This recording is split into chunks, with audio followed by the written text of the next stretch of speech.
हर हर महादेव दोस्तों, स्वागत है आपका हमारे चैनल पंडित सुबह ब्लॉग में। और मैं इस ब्लॉग में आपको दिखाने वाला हूं आंध्र प्रदेश में स्थित मल्लिकार्जुन जी के दर्शन। और पूरा ब्लॉग मैं दिखाने वाला हूं आपको, कब आए, कैसे आए, कहां से आए, क्या क्या सारी चीज़ें। फिलहाल मैं मुंबई से निकला हूं मल्लिकार्जुन जी के दर्शन के लिए। तो आइए शुरू करते हैं और देखते हैं कैसा रहता है सफ़र। तो चलिए दोस्तों शुरू करते हैं। यह सफ़र हमारा स्टार्ट होता है मुंबई से, मुंबई गुजरात ट्रैवल्स, जो कि आप किसी भी प्लेटफॉर्म से इस बस को बुक कर सकते हैं। तो सबसे पहले मैं पहुंच जाता हूं अपने बस के अंदर और दिखाता हूं मैं आपको बस कैसी है। सबसे पहले मैं बता दे रहा हूं आपको कि बस बहुत साफ़ सुथरी थी और बहुत ही अच्छी बस है। तो आप इस बस से हैदराबाद तक जा सकते हैं। तो इस सफ़र में मैं अकेला नहीं हूं, मेरे साथ हैं मेरे भ्राताश्री, तो मैं इनके साथ जा रहा हूं। और आप लोग ये कैबिन देख सकते हैं, यहाँ पे चार्जिंग पॉइंट और बैग रखने का और बैठने का, लेटने का, सारी चीज़ें बहुत अच्छी थी। फिर दोस्तों मुंबई की खटर पटर लाइफ से हम निकल जाते हैं एक पीसफुल हाईवे पे। और भाई क्या नज़ारा था, मतलब मज़ा आ रहा था बस से ट्रैवल करने में। और उसके बाद हम लोग पहुंच जाते हैं एक रेस्टोरेंट पे, जहां पे हमारी पहली बार बस रुकती है। तो आइए चलते हैं रेस्टोरेंट के अंदर और देखते हैं वहां पे हमें क्या है खाने को मिलने वाला। तो दोस्तों यहाँ देखने के बाद पता चला जो मुंबई में खा रहे हैं वही सारी चीज़ें यहाँ पर भी हमें मिल रही हैं। तो हमें अभी करना है बहुत लंबा सफ़र, इस वजह से हमने कुछ बहुत हैवी नहीं खाया। हमने पोहा और चाय ऑर्डर किया और उसको निपटाने के बाद हम फिर से पहुँच जाते हैं अपनी बस पे। और बस की हालत हो गई थी ख़राब, क्योंकि बस ट्रैफिक और बारिश दोनों में फंस चुकी थी बहुत बुरी तरीके से। उसके बाद हम दोनों भाई पहुंच जाते हैं बस के अंदर, लगाते हैं मूवी और मूवी के मज़े लेते हुए हम पहुंचते हैं हैदराबाद की गलियों में। बस ने अपने ड्रॉप पॉइंट पे हमें छोड़ दिया। उसके बाद हमने वहाँ से की एक ऑटो बुक करके हम निकल जाते हैं सबसे पहले JBS बस स्टैंड, जहाँ से हमें मल्लिकार्जुन जी के लिए बहुत सारी बसें मिलने वाली थी। और भाई रास्ते का क्या ही नज़ारा था। रास्ते में एक रिवर पड़ा जहाँ से CM हाउस दिखता है और भीमराव जी अंबेडकर की एक बहुत ही भव्य मूर्ति बनी हुई थी, जो कि बिल्कुल बीचों बीच रिवर के बनी हुई थी। आप लोग देख सकते हैं वीडियो में थोड़ा बहुत दिख रहा है, क्योंकि हम रुक नहीं सकते थे, हम ऑटो में थे और ट्रैफिक भी बहुत ज़्यादा था, इस वजह से वीडियो शूट नहीं कर पाते हैं। तो हम कोशिश करेंगे कि जब हम हैदराबाद वापस आएंगे श्रीशैलम से, तो हम आपको यहाँ का एक ब्लॉग अलग से दिखा देंगे, क्योंकि यहाँ पे खाने और घूमने की बहुत सारी चीज़ें फेमस हैं, जैसे कि बिरयानी यहाँ की। और यहाँ पे बहुत सारी चीज़ें ऐसे हैं, रामोजी फिल्म सिटी और स्टैचू ऑफ इक्वालिटी, बहुत सारी चीज़ें तो मैं आपको दिखाने वाला हूँ नेक्स्ट ब्लॉग में। तो अभी फ़िलहाल हम पहुँच चुके हैं JBS बस स्टैंड, जहाँ से हमें पता चला कि यहाँ से श्रीशैलम के लिए अभी कोई बस नहीं है। और जो भी बसें थी वो निकल चुकी थी, क्योंकि हो चुकी थी शाम, और शाम को घाट वाले रास्ते बंद कर दिए जाते हैं। तो जब आप श्रीशैलम की ओर जाते हैं तो वो पूरा रास्ता जंगल वाला है और वहाँ पर रात को बसें बहुत कम जाया करती हैं। तो हम काफ़ी परेशान हुए। फ़िलहाल ये बहुत बड़ा बस स्टैंड है हैदराबाद का, तो हम पता करते हैं। उसके बाद हमें कुछ ऐसा पता चलता है कि हमें सिर्फ स्लीपर बस ले जाएंगी और प्राइवेट बसें ही जाती हैं। तो हमने वहाँ से की एक स्लीपर बस बुक, और उसके बाद हमें वो बस मिलने वाली थी लकड़ी के पुल से। हम दोनों भाई पहुँच जाते हैं लकड़ी का पुल, और लकड़ी के पुल के आसपास बारिश भी होना स्टार्ट हो जाती है। तो हम फटाफट घुस जाते हैं एक रेस्टोरेंट के अंदर, और यहाँ हम करते हैं सबसे पहले यहाँ की फेमस ईरानी चाय। और ईरानी चाय का स्वाद ऐसा था कि हमारे 5 रुपए की टपरी वाली चाय से भी बेकार। भाई चाय पीने के बाद हम आ जाते हैं बाहर और आ जाती है हमारी बस। हमने यह बस भी स्लीपर बुक की थी, क्योंकि हम रात में ट्रैवल करने वाले थे, 6-7 घंटे का ट्रैवल था, तो इस वजह से हमने स्लीपर बस बुक करी। और हम सोते हुए मस्त आराम से पहुंच जाते हैं श्रीशैलम के जंगलों में। और सुबह उठ के देखते हैं तो वहाँ के नज़ारे बहुत ही मनमोहक होते हैं और बहुत ही मज़ेदार, क्या ही बताऊँ। और थोड़ी थोड़ी बारिश भी हो रही थी। तो आइए चलते हैं आगे की और देखता हूँ बारिश का मौसम कैसा है यहाँ पर, और दिखाता हूँ आपको घाट का नज़ारा।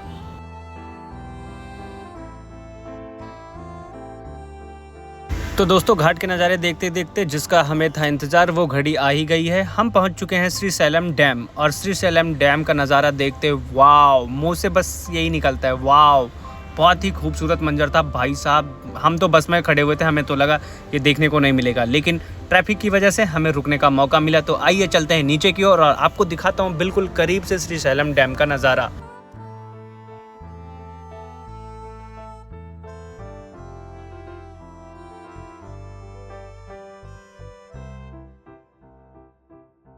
तो मित्रों, अगर आप लोग मल्लिकार्जुन जी के दर्शन करने के लिए आ रहे हैं तो श्रीशैलम डैम जरूर घूमें और यहाँ घूमना ना भूलें, क्योंकि बहुत ही सुंदर नज़ारे होते हैं यहाँ पे। और बारिश के समय में तो बिल्कुल बहुत ही ज़बरदस्त मौसम होता है यहाँ का।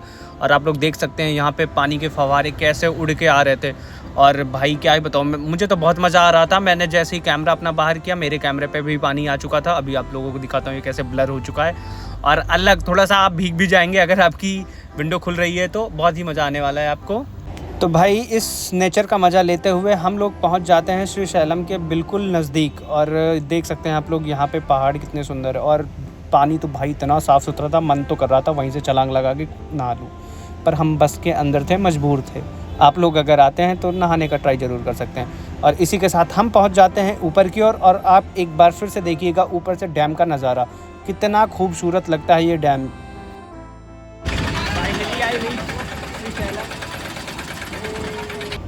मित्रों, जैसे ही बस हमें ड्रॉप करती है, हम देखते हैं सामने हमारे एक पार्क था जो कि बेहद सुंदर और बहुत ही खूबसूरत लग रहा था। यहाँ पे विराजमान थे हमारे नंदी जी महाराज और हमारे भोलेनाथ। तो इनके दर्शन करने के उपरांत हम निकल जाते हैं आगे की ओर। और आगे बढ़ते ही हमें मिल जाते हैं लक्ष्मी नारायण जी, जिनके दर्शन करते हैं हम लोग और जय बोल के आगे बढ़ जाते हैं, क्योंकि अब हमें होना है सबसे पहले फ्रेश। उसके बाद हम पहुँच जाते हैं वहाँ पर। आपको आसपास ही मिल जाएंगे बहुत सारे बाथरूम वगैरह बने हुए हैं, नहाने रहने सारी चीज़ें की सुविधाएँ।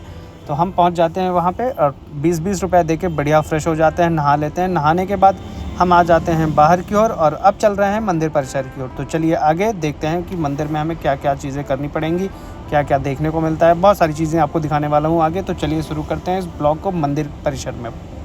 परिसर की ओर जैसे ही आगे बढ़ते हैं, हमें पहले तो हम नहा धो के फ्रेश थे, इस वजह से हमें लग जाती है थोड़ी सी भूख। और आप जैसे ही आगे बढ़ते हैं आपको बहुत सारी चीज़ें खाने को मिल जाएंगी, जैसे इडली डोसा, मेंदू वड़ा और दाल वड़ा और बहुत सारी चीज़ें, चाय वगैरह सारी चीज़ें यहाँ पे मिल जाती हैं। तो हम मेंदू वड़ा, चाय और ये सारी चीज़ें खा के निकलेंगे दर्शन के लिए, क्योंकि भूख बहुत ज़्यादा लग रही थी। रात भर का ट्रैवल था, हमने कुछ खाया भी नहीं था। तो हम बढ़िया सा डोसा और इडली और यही सारी चीज़ें खा के यहाँ से निकल जाते हैं।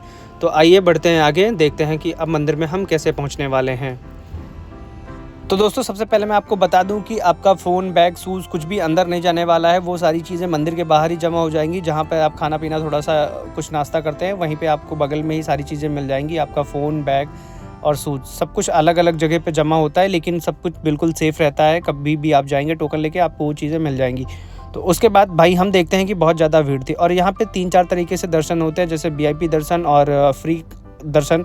तो उसमें बहुत ज़्यादा टाइम लग जाता है, कभी 2 घंटे, कभी 3 घंटे, कभी 4 घंटे। इस वजह से हमने 150 रुपये का टोकन लिया और टोकन लेने के बाद हम चले जाते हैं अंदर दर्शन के लिए। तो चलिए मिलता हूँ दर्शन करने के बाद आप लोगों को।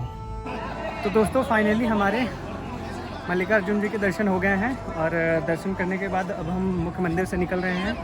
और आप देख सकते हैं ये सामने रहा मुख्य मंदिर, ये द्वार है और ये बीच में दिख रहा होगा आपको गोल्डन, ये है मुख्य मंदिर। तो अभी हम दर्शन करके निकल चुके हैं और चल रहे हैं आगे की ओर और देखते हैं अब आपको यहाँ और क्या दिखा सकते हैं। तो मिलते हैं आगे की वीडियो में। तो दोस्तों, बाहर आके हमें पता लगा कि अगर आप लोग मल्लिकार्जुन जी के दर्शन करते हैं तो साक्षी गणपति जी के दर्शन करना भी बहुत ज़रूरी है। इस वजह से हम लोग निकल आते हैं बाहर और जाते हैं साक्षी गणपति जी के दर्शन के लिए। उसके लिए हम बाहर आके ले लेते हैं ऑटो और ऑटो से लगभग 1.5-2 किलोमीटर है, जिसमें लगभग हमें 20 से 25 मिनट लग गया, क्योंकि ट्रैफिक भी बहुत ज़्यादा था। और हम दोनों भाई आराम से पहुँच जाते हैं साक्षी गणपति टेम्पल। और आइए दिखाता हूँ मैं आपको गणपति जी का टेम्पल और करते हैं दर्शन मेरे साथ साथ आप लोग भी।